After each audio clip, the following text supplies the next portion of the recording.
ప్రభునందు ప్రియమైన సహోదరి సహోదరులారా, మనము ఈ దివ్యవాణి టీవీ ఛానల్ ద్వారా ధ్యానాన్ని చేస్తూ ఉన్నాం.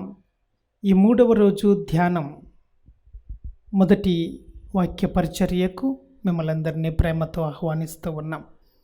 మన ధ్యానం అంశము నిరీక్షణ నక్షత్రము. దేవుని వాక్యాన్ని చదువుకొని ధ్యానంలోనికి వెళ్దాం. ప్రభువు మీతో ఉందురుగాక, మీ ఆత్మతోనూ ఉండునుగాక. పునీత మత్తయి గారు రాసిన సువిశేషములోని భాగము. ప్రభువా మీకు మహిమ కలుగునుగాక. 2వ అధ్యాయము 1వ వచనము నుండి 5వ వచనం వరకు. హేరోదు రాజు పరిపాలన కాలమున యూదయ సీమయందలి బెత్లెహేమునందు యేసు జన్మించెను. అప్పుడు జ్ఞానులు తూర్పు దిక్కు నుండి యెరూషలేమునకు వచ్చి, యూదుల రాజుగా జన్మించిన శిశువును ఎక్కడ? ఆయన నక్షత్రమును తూర్పు దిక్కున చూచి మేము ఆరాధింపవచ్చితిమి అని అనిరి. అది విని హేరోదు రాజు యెరూషలేము నగర వాసులందరూ కలత చెందిరి. అంతటా రాజు ప్రజల ప్రధానార్చకులను ధర్మశాస్త్ర బోధకులను సమావేశపరిచి క్రీస్తు ఎచట జన్మించును అని ప్రశ్నించెను. యూదయ సీమయందలి బెత్లెహేమునందు అని వారు సమాధానమిచ్చిరి. యూదయ సీమయందలి బెత్లెహేమ, నీవు యూదయ పాలకులలో ఎంత మాత్రమును అల్పమైన దానవు కావు.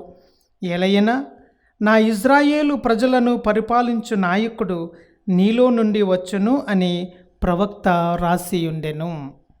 ఇది క్రీస్తు సువిశేషము. క్రీస్తువా మీకు స్తుతి కలుగునుగాక. ప్రభునందు ప్రియమైన సహోదరి సహోదరులారా, మీరందరూ క్షేమముగా ఉన్నారా? దేవుని యొక్క వాక్యాన్ని అనుసరిస్తూ ఉన్నారా? ఈ 3వ రోజు ధ్యాన వడకంలో మనం పొందుకోబోయే ఈ మేలులను, ఈ రక్షణను స్వీకరించడానికి మీరు సిద్ధముగా ఉన్నారా? రండి, నిరీక్షణ నక్షత్రము చూపించే బెత్లెహేములోనికి వెళ్దాం. ఈరోజు ఈ సువిశేషములో జ్ఞానులు ఈ నక్షత్రాన్ని కనుగొన్నారు. ఈ నక్షత్రములో ఉన్న నిగూఢ అర్థాన్ని వారు ధ్యానము చేసుకుంటూ ఇంచుమించుగా 2 సంవత్సరాలు ప్రయాణము చేశారు. బెత్లెహేము చేరుకోవడానికి, బెత్లెహేములో ఆ ప్రభువుని దర్శించడానికి వారికి పట్టిన సమయము 2 సంవత్సరాలు. వారి నమ్మిన నమ్మకము, వారి నమ్మిన ఆ నక్షత్రము వారిని సిగ్గుపరచలేదు. వారి నిరీక్షణ వారిని సిగ్గుపరచలేదు. వారికి ప్రభువు దర్శనమిచ్చాడు. ప్రభువుని బెత్లెహేములో కనుగొన్నారు, ఆరాధన చేశారు, బహుమతులను అర్పించారు, జీవితాన్ని ధన్యము చేసుకున్నారు. మీరు కూడా జ్ఞానులలాగా తెలివైన వారే కదా. ఈ జ్ఞానులలాగా మీరు కూడా ప్రభువుని ఆరాధించడానికి ఇష్టపడుతూ ఉన్నవారే కదా. రండి, ప్రభు యొక్క జన్మ రహస్యాన్ని తెలుసుకుందాం. ఈరోజు ప్రభు అయిన యేసుక్రీస్తు ఎందుకు జన్మించాడు? అనేక మందికి అనేక సమాధానాలు ఉన్నాయి. ఎవరికి నచ్చినట్లుగా వారు మాట్లాడుతూ ఉన్నారు. పరిశుద్ధ గ్రంథము ఏమి చెబుతూ ఉంది అనేది మనము ధ్యానము చేద్దాం. ఏది ఏమైనా ప్రభు అయిన యేసుక్రీస్తు ఈ లోకానికి మనుష్యుల యొక్క పాపాలను ప్రక్షాళన చేయడానికి వచ్చాడు. మనుష్యుల పాపాలను ప్రక్షాళన చేయడం అంటే పాప కార్యాలను తుదముట్టించడమే ఆయన జీవిత ధ్యేయం, ఆయన జన్మ రహస్యం. ఈ ప్రపంచములో మరి ఎన్నటికీ కూడా దుష్ట కార్యాలు జరగనివ్వకుండా ఆయన అడ్డుపడడానికి వచ్చిన బాలయేసే మన ప్రభు అయిన యేసుక్రీస్తు. ఈ ప్రపంచములో అవినీతి కార్యాలు చేయనివ్వడు, అక్రమ కార్యాలు ఆయన చేయనివ్వడు. ఎవరిని ఆయన పల్లెత్తి మాట మాట్లాడకుండానే ఆయన క్రియల ద్వారా ఈ లోకములో ఉన్న ప్రతి అవినీతిని, ప్రతి దుష్టత్వాన్ని, ప్రతి అసూయను, ప్రతి పగను, కక్షను, కార్పణ్యాలను ఆయన ప్రేమతో నిర్వీర్యము చేస్తాడు. సాతాను దాని శక్తి వలన మానవుడు బంధించబడ్డాడు. శాతాను శక్తిలో బంధించబడి సరైన మార్గములో మనము నడవలేకపోతూ ఉన్నాం. ప్రభు అయిన యేసుక్రీస్తు మార్గము ఇరుకైన మార్గము. ఆ ఇరుకైన మార్గము అంటే అది సిలువను ఎత్తుకుని ప్రయాణము చేసే మార్గము. ఆయన అన్నాడు ఒకరోజు తన శిష్యులను చూసి, తన్ను వెంబడించే వారి వైపు చూసి, అయ్యలారా, మీరు నన్ను వెంబడించారు అంటే చేతులు ఊపుకుంటూ వస్తే నన్ను వెంబడించలేరు. భారముగా రావాలి ప్రభు దగ్గరకు. ఏ భారము? సిలువ భారము. మీ సిలువను ఎత్తుకుని నన్ను వెంబడిస్తేనే మీకు రక్షణ దొరుకుతూ ఉంది అని. సిలువను ఎత్తుకోవడం అంటే మీ చేతిలో ప్రభువైన యేసుక్రీస్తు సిలువ ఉండాలి. ఏముంది మీరు చేతిలో ఈరోజు? సెల్ ఫోన్ ఉందా? సినిమాలు ఉన్నాయా?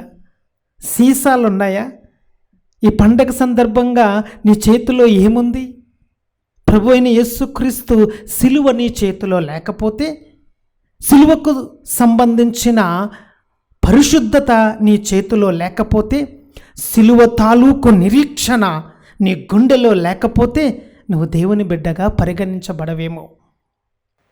క్రిస్మస్ అంటే శుద్ధీకరణ సంబరం. ఈ శుద్ధీకరణ సంబరం రోజున పాపాన్ని సమూలముగా నీ గుండెలో నుంచి, నీ బ్రతుకులో నుంచి, నీ కుటుంబములో నుంచి, ఈ సమాజములో నుంచి ధ్వంసము చేయడానికి ప్రభు పుట్టాడు. పాపాన్ని సమూలముగా నిర్మూలము చేయడానికి ప్రభువు పుట్టాడు. ఈ సమాజంలో ఉన్న తారతమ్యాలను సమానత్వము చేయడానికి ప్రభువు పుట్టాడు. ఏ భేదము లేదు, అందరూ పాపము చేశారు.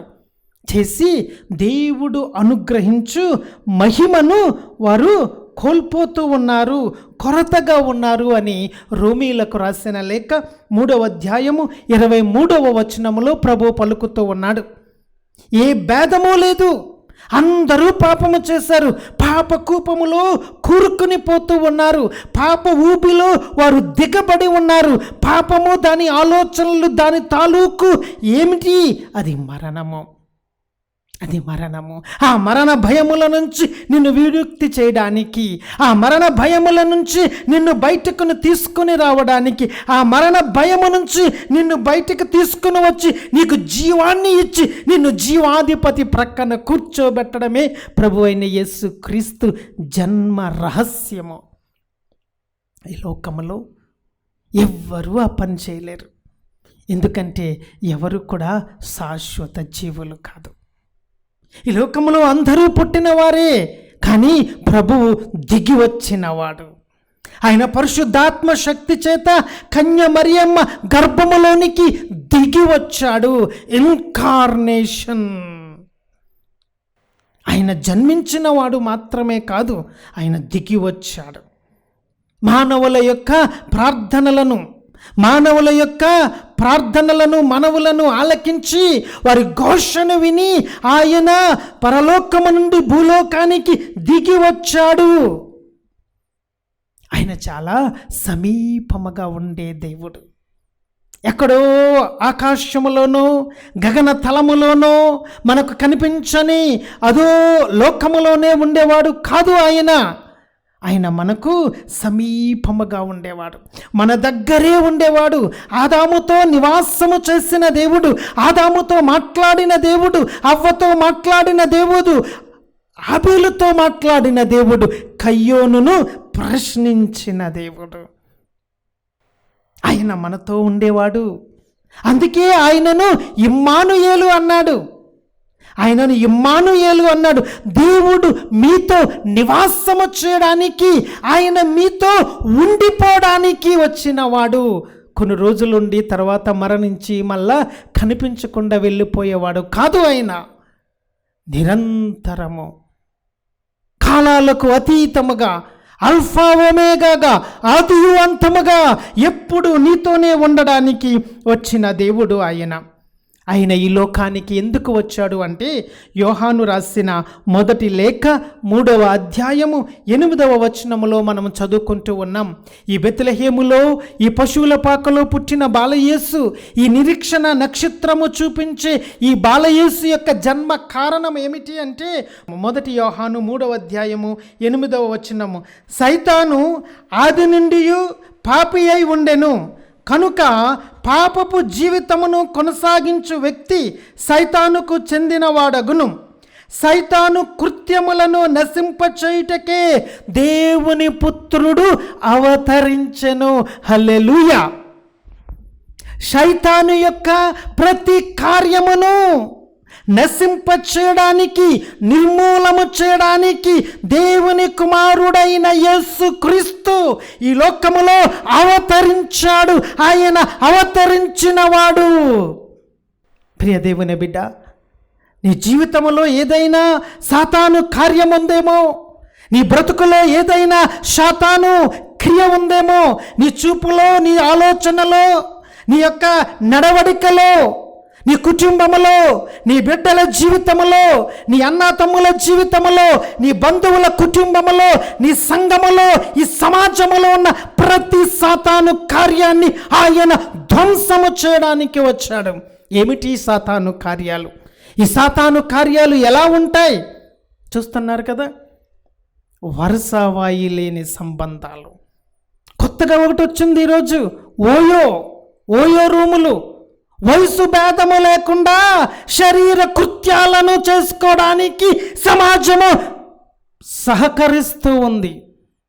చిన్నారి బిడ్డలు ఓయో రూముల్లో డబ్బులు కట్టి పాపము చేస్తూ ఉండడానికి సమాజము సహకరిస్తూ ఉంది. ఇలాంటి ప్రతి పాపాన్ని నిర్మూలన చేయడానికి ప్రభువైన యేసుక్రీస్తు పుట్టాడు. నీ బ్రతుకులో శారీరకేచ్ఛతో నువ్వు పరుగులు పెడుతూ ఉన్నావేమో, ధనాకాంక్షతో నువ్వు లంచగొడ్డిగా పరుగులు పెడుతూ ఉన్నావేమో, తాగుబోతుతో, తిరుగుబోతుగా, తిండిపోతుగా, సోమరిపోతుగా జీవిస్తూ ఉన్నావేమో. ప్రియ దేవుని బిడ్డ, ఈ క్రిస్మస్ పండుగ నీ శరీరములో, నీ జీవితములో ఉన్న ప్రతి పాపాన్ని నిర్మూలన చేయడానికి ఆయన పుట్టి ఉన్నాడు. ఆయన ఈ లోకములో ఎలా పుట్టాడు, ఆయన ఈ లోకానికి ఎలా వచ్చాడు అంటే హెబ్రీల గ్రంథకర్త అంటూ ఉన్నాడు. 2వ అధ్యాయము 17వ వచనములో మనము చూస్తూ ఉన్నాము. ప్రజల పాపములను పరిహారార్థము భగవద్దేశలో విశ్వసనీయుడగు దయామయుడగు మన ప్రధాన యాజకుడు అగుటకు కాను ఆయన సర్వ విధముల తన సోదరుల పోలినవాడు కావలసి వచ్చెను. ఏమయ్యాడైనా? అన్ని విషయాలలో ఆయన మనలాంటి వాడు. ఆయను సర్వ విధాల మనలాగా మారిపోయాడు. ఆయన క్రీస్తు సర్వ విధముల తన సోదరులను పోలిన వానిగా ఈ లోకానికి దిగి వచ్చాడు.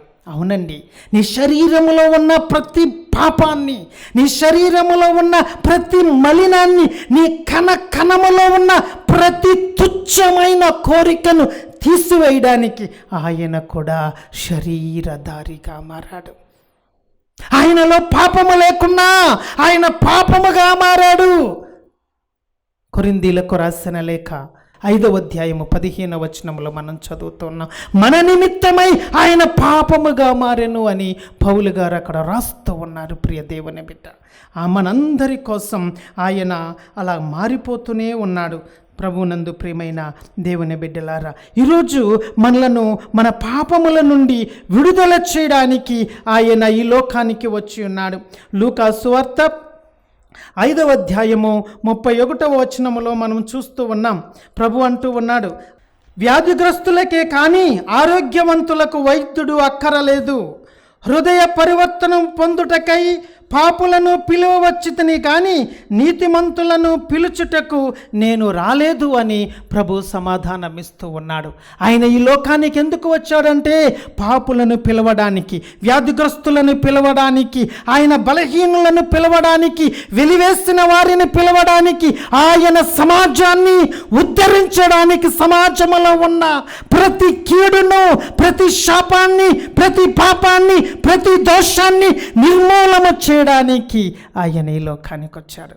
ఆయన పరిసయ్యులతో మాట్లాడాడు, ఆయన సర్దుకైలతో మాట్లాడాడు, ఆయన హెరోదీలతో మాట్లాడాడు, ఆయన సమరయులతో మాట్లాడాడు, ఆయన సుంకరులతో మాట్లాడాడు, పాపులతో మాట్లాడాడు, అందరితో మాట్లాడి సమాజ స్థాపన చేయడానికి వచ్చి అన్నాడు. సమరయ్య బావి దగ్గర, యాకోబు బావి దగ్గర సమరయ్యలో కూర్చుని సమరయ్య స్త్రీ కోసం వెయిట్ చేస్తూ ఉన్నాడు. ఆ సమరయ్య స్త్రీ పాపములో ఉందని ఆయన గ్రహించాడు. ఈ లోకములో ఉన్న ప్రతి శరీర పాపాలను నిర్మూలన చేయడానికి, ఆమెకు జీవజలాన్ని ఇవ్వడానికి ఆయన వచ్చాడు. ప్రియ దేవుని బిడ్డ, శరీరముతో నువ్వు చేసే పాపాలు ఎవరికి తెలియలేదు అని అనుకుంటూ ఉన్నామేమో. ఆ స్త్రీ అలానే అనుకుంది. నీకెంతమంది నీ భర్తను తీసుకురా అంటే, నాకు భర్తలు లేరు కదయ్యా అని చెప్పి. నీకు భర్తలు లేని మాట నిజమే, కానీ నీకు 5 భర్తలు ఉన్నారు. నీ పాపాన్ని చూచినట్లుగా చెబుతాడు ఆయన. వ్యభిచారములో పట్టబడిన స్త్రీని తీసుకొని వచ్చి వారందరూ ప్రభు దగ్గర నిలబట్టి, ఈమెను ఏమి చేయమంటావంటే, మీలో పాపము లేనివాడు ఎవడైనా ఉంటే మొట్టమొదటిగా రాయి వెయ్యండి అని తల వంచి కిందకి వేళ్ళతో రాస్తూ ఉన్నాడు ఆయన. ప్రియ దేవుని బిడ్డ, ఈ జీవితంలో నువ్వు ఏమై ఉన్నావో, నీలో ఉన్న ప్రతి పాప కార్యాన్ని ఆయన ధ్వంసము చేయడానికి ఇక్కడకు ఆయన వచ్చి ఉన్నాడు అనే విషయాన్ని మనం గమనించాలి. ఎందుకంటే రోమీలకు రాసిన లేఖ 3వ అధ్యాయము 24వ వచనములో మనము చదువుతూ ఉన్నాము. క్రీస్తు యేసునందలి విమోచన ద్వారా మనము ఆయన ఉచిత అనుగ్రహముచే నీతిమంతులుగా చేయబడుతూ ఉన్నాము. ఆయన పాపాన్ని నిర్మూలన చేయడం వలన మనకి ఏం కలుగుతూ ఉంది? నీతిని కలుగుతూ ఉంది. నీతిని నేర్పిస్తూ ఉన్నాడు, యథార్థతను నేర్పిస్తూ ఉన్నాడు. నీ బ్రతుకులో విశాలమైన మార్గము కాదు, కానీ ఇరుకైన మార్గములో ఆయన సిలువనెత్తుకుని ప్రయాణము చేస్తే ఆ గురి వద్దకు నిన్ను తీసుకుని వెళ్ళి నీతి మార్గాన్ని ఆయన నీకు నేర్పిస్తూ ఉంటాడు. ఆయన నీకు పరిచయం చేస్తూ ఉన్నాడు. ఆ నీతి మార్గము గుండా నువ్వు ప్రయాణము చేస్తే, రోమాలకు రాసిన లేఖ 3వ అధ్యాయము 25వ వచనములు అంటూ ఉన్నాడు, ఆయన మానవులకు ఆయన యందు గల విశ్వాసము చే ఆయన మరణము ద్వారా వారి పాపములను క్షమించుటకు ఆయన ప్రాయశ్చిత్తముగా ఏర్పాటు చేసెను. ఆయన మనందరికీ కూడా పాప ప్రాయశ్చిత్తముగా మారుతూ ఉన్నాడు. నీకు నీతిని నేర్పిస్తాడు, ఆ నీతి మార్గము గుండా ప్రయాణము చేపిస్తాడు. నీ చెయ్యి పట్టుకుని ఆయన వెళుతూ ఉండగా నువ్వు మరణాన్ని దాటి జీవములోనికి వెళ్ళబోతూ ఉన్నావు. అదే విషయాన్ని కొరింథీయులకు రాసిన మొదటి లేఖ 15వ అధ్యాయము 55వ వచనములో ప్రభు చెబుతూ ఉన్నాడు స్పష్టముగా. ఆయన అంటాడు, ప్రశ్నిస్తూ ఉన్నాడు ప్రభువు, ఓ మరణమా, ఓ మృత్యువా, నీ విజయం ఎక్కడా? ఓ మృత్యువా, బాధ కలిగింపగల నీ శక్తి ఎక్కడ ఉంది? మరణాన్ని ఆయన ధ్వంసము చేసి జీవముతో మృత్యుంజయుడై లేచాడు. పాపక్రియలను ధ్వంసము చేయడానికి, పాపము వలన వచ్చు ప్రతి ఫలమైన మరణాన్ని ఆయన సమూలముగా, హోల్సేల్గా ఆయన ధ్వంసము చేయడానికి ఈ లోకంలో పుట్టి ఉన్నాడు. ప్రియమైన దేవుని బిడ్డలారా, ఈరోజు ప్రభు మనలను, పాపములను ఎదురించడానికి కావలసిన శక్తిని ఇవ్వాలి అని మనం ప్రార్థన చేయాలి. మనం ప్రార్థన చేస్తూ ఉన్నాం, ప్రభువా నన్ను విడిపించు, ప్రభువా నాకు విమోచన కలిగించు, ప్రభువా నేను ఈ లోకములో జీవించలేకపోతూ ఉన్నాను, పరిశుద్ధముగా పవిత్రముగా ఉండలేకపోతూ ఉన్నాను ప్రభువా అని. కానీ మనము ఇంకా పాపముతో పోరాడుటలో ఇంకా బలహీనముగా ఉన్నామేమో. హెబ్రీ గ్రంథకర్త ఒక మంచి మాట చెబుతూ ఉన్నాడు. హెబ్రీయులకు రాసిన లేఖ 12వ అధ్యాయము 4వ వచనము, మీరు పాపముతో పోరాడుటలో ఇంకను రక్తము చిందునంతగా ఎదురింపలేదు. ప్రియ దేవుని బిడ్డ, నువ్వు జ్ఞానస్నానము ద్వారా, భద్రమైన అభ్యంగము ద్వారా, పాప క్షమాపణ ద్వారా, దివ్య సప్రసాదము ద్వారా, నీ వివాహము ద్వారా, నీ గురుత్వ అభిషేకము ద్వారా నీవు ఇంకా దేవుని కృపను సంపూర్ణముగా పొందుకోలేకపోతూ ఉన్నావేమో. కాబట్టి నువ్వు మోకరించి నీ పాపమును ఎదురించుటలో రక్తాన్ని చిందించాలని ఇక్కడ దేవుని వాక్యము మనల్ని హెచ్చరిస్తూ ఉంది. నీ పాపమును ఎదురించటలో నీవింకనూ రక్తము చిందునంతగా పోరాటము చేయడం లేదా? బలహీనతలు అందరికి ఉన్నాయి, కానీ చాలామంది నీతిమంతులుగా పునీతులుగా మన కథోలిక సంఘములో వారు పరిగణింపబడుతూ ఉన్నారు. విడిచిపెట్టు నీ పాపాన్ని, నీ పాప కార్యాలను వదిలిపెడితే ప్రభువు నీకు ఎంతో గొప్ప కృపను ఇవ్వడానికి ముందుకొచ్చాడు. ఆయన జన్మించాడు. ప్రియ దేవుని బిడ్డ, నీ పాపం ఏంటి? నీ పాపం ఏమై ఉన్నది? నీ హృదయములో నీకు బాధను కలిగించేది ఏమై ఉన్నది? నీవు ఎవరి సాంగత్యము చేస్తూ ఉన్నావు? దావీదు అంటాడు తను రాసిన మొదటి కీర్తనలో, దుష్టుల ఆలోచనల చొప్పున నడవకుండా, పాపుల మార్గమును నిలవకుండా, అపహాసకులు కూర్చుండ చోట నీవు కూర్చునకొనకుండా, దివారాత్రులు దేవుని ధర్మశాస్త్రాన్ని ధ్యానము చేయువాడు ధన్యుడు. అట్టి కార్యాలు నీ జీవితంలో ఉన్నాయా? దావీదులాగా పాపములో పడకుండా ప్రభువా నన్ను రక్షించు అని ప్రార్థన చేస్తూ ఉన్నావా? దావీదు అంటూ ఉన్నాడు, ప్రభువా నేను ఇంకనూ పాపము చేయకుండానట్లు నీ వాక్యాన్ని నా గుండెలో ప్రతిష్ఠింపచెయ్యి. నా గుండెలో నీ వాక్యాన్ని పెట్టు, చికిత్స చెయ్యి. నా గుండెను కోసి నీ వాక్యాన్ని నా గుండెలో స్థాపించు ప్రభువా. నా గుండెలో నీ వాక్యాన్ని ముద్రింపచేస్తే నేను పాపము జోలికి వెళ్లకుండా ఉంటాను. దావీదు ప్రార్థన అది. నీ ప్రార్థన ఏమై ఉన్నది? పాపము వైపు చీకటిలో పరిగెత్తకుండా దావీదు ప్రార్థన చేస్తూ ఉన్నాడు, నీ వాక్యము నా పాదాలకు దీపముగా ఉంచు.